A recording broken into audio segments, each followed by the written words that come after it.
Hi guys, in today's video we are going to discuss about trend line. Basically, trend line is very similar to a support and resistance as we have discussed in the last video.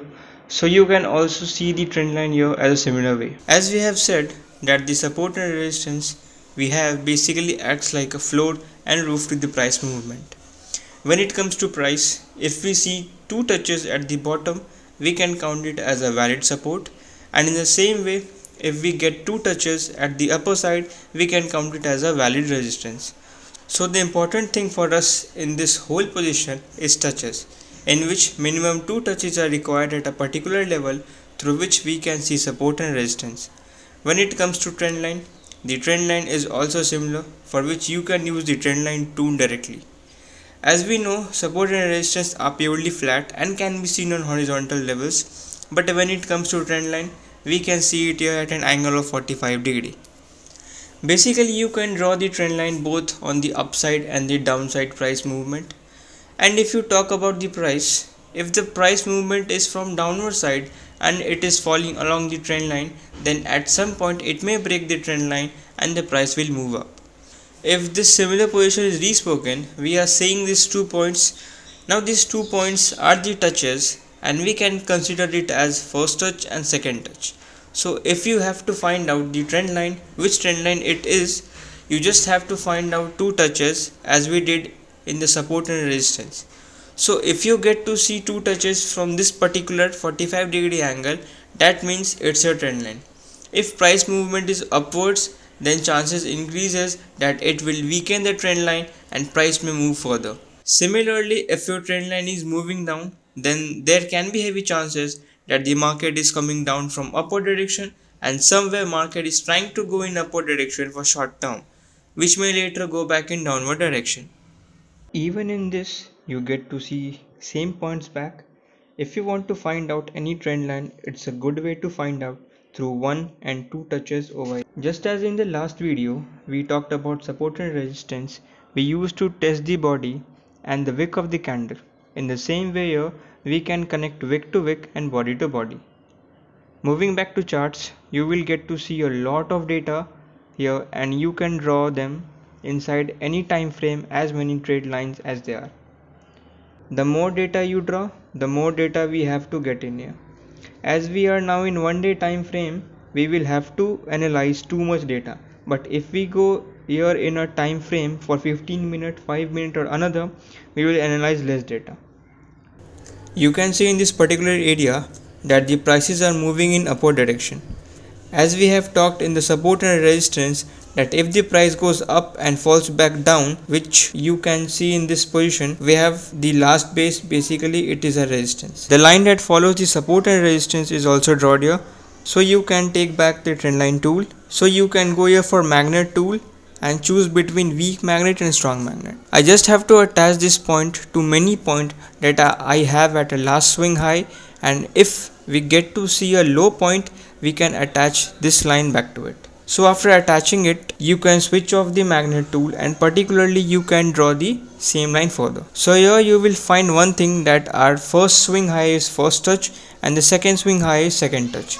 And if we get two touches, we can validate and consider the line as a trend line, and we can have any number of touches in the future. Keep in mind that whenever you draw support, resistance or trend line, there may be a slight gap between the prices. This line is never exactly accurate, which always makes the price a little up and a little down, or sometimes accurate because the trend line is built above the price. And I have told you that it becomes more that if the price repeatedly tries to hit the same trend line inside the market, then somewhere price will move up.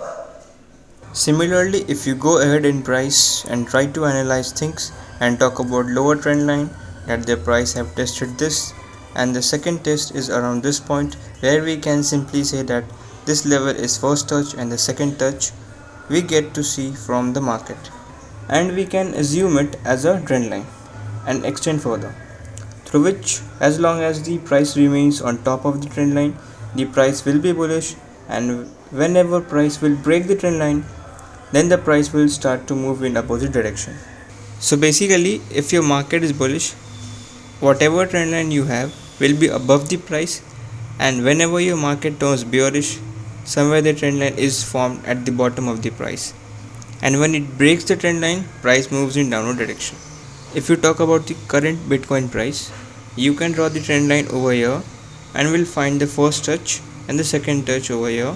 If the price moves upward, we will see the third touch, and if the market breaks it out with a good volume, then the market can go up to test its height. So what we saw till now is 1 day time frame, and you can draw trend line in 4 hour, 5 minute and 15 minute also. I am taking the chart on March 2020 because market was dumped due to COVID-19, and both the trends are present in the market, uptrend or downtrend. You can easily identify the trend line over here, how they are working. Now let's see the chart according to the prices. Always zoom in the chart, and now let's choose trend line and switch on a magnet tool and search for a first swing high at an angle of 45.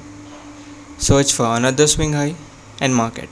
As you can see, it's the first touch and this is the second touch, and according to these two touches we can count this as a trend line and extend further, and on breaking the trend line, price moves upward.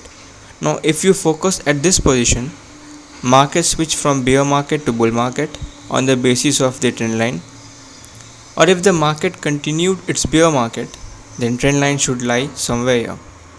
On further analysis, the market, you can clearly see the trend line is forming an indication to the bull market, and sometimes you can see fake outs like this wick, but you can ignore this.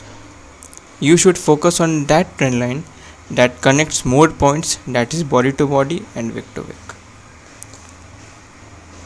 As the price changes and the market moves forward, you will notice more touches, and when the price change and moves upward, you can see a supportive level.